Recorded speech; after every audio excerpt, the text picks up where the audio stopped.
সপ্তাহান্তের ছুটিতে নদীর ধারে বেড়াতে গেছিল মানুষগুলো, ভিড় করেছিল এই সেতুতে। কেউ ভাবতেও পারেনি এইভাবে সেখানে অপেক্ষা করছে মৃত্যু।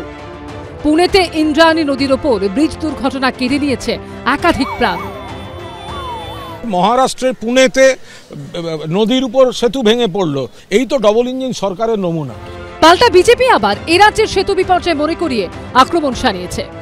সেতু ভেঙে পড়েছে হঠাৎ, পুরনো সেতু, তার জন্য কেন্দ্র সরকার কি দায়ী আছে? পশ্চিমবাংলায় আমরা দেখেছি নির্মীয়মান সেতু ভেঙে পড়েছে। আমরা জানি খালি এখানে নেই, সারা বিশ্বব্যাপী এ ধরনের ঘটনা ঘটছে এবং সমস্ত সরকারের সাবধান থাকা উচিত যাতে এই ধরনের দুর্ভাগ্যজনক ঘটনা না ঘটে। 2016 31শে মার্চ দুপুর 12:25 এভাবেই ভেঙে পড়ে পোস্তা বিবেকানন্দ উড়ালপুলের একটা বড় অংশ। সিসিটিভি ক্যামেরায় ধরা পড়ে উড়ালপুল ভেঙে পড়ার সেই ছবি। মুহূর্তের মধ্যে উড়ালপুলের নিচে চাপা পড়ে যায় গাড়ি ও তার আরোহীরা। চোখের নিমেষে ধুলোয় ভরে যায় এলাকা। চারিদিকে তখন শুধুই আর্তনাদ, হাহাকার। ধ্বংসস্তূপের নিচে চাপা পড়ে প্রাণ হারান বহু মানুষ। ছিন্ন ভিন্ন হয়ে যায় অনেকের দেহ। মৃত্যু হয় 27 জনের। 2018 4 সেপ্টেম্বর তাসের ঘরের মতো ভেঙে পড়ে মাঝেরহাট ব্রিজের একটা অংশ। একাধিক প্রাণহানি, আহত হন প্রায় 25 জন। 2013 4 মার্চ হুড়মুড়িয়ে ভেঙে পড়েছিল উল্টোডাঙ্গা উড়ালপুলের মাঝের অংশ।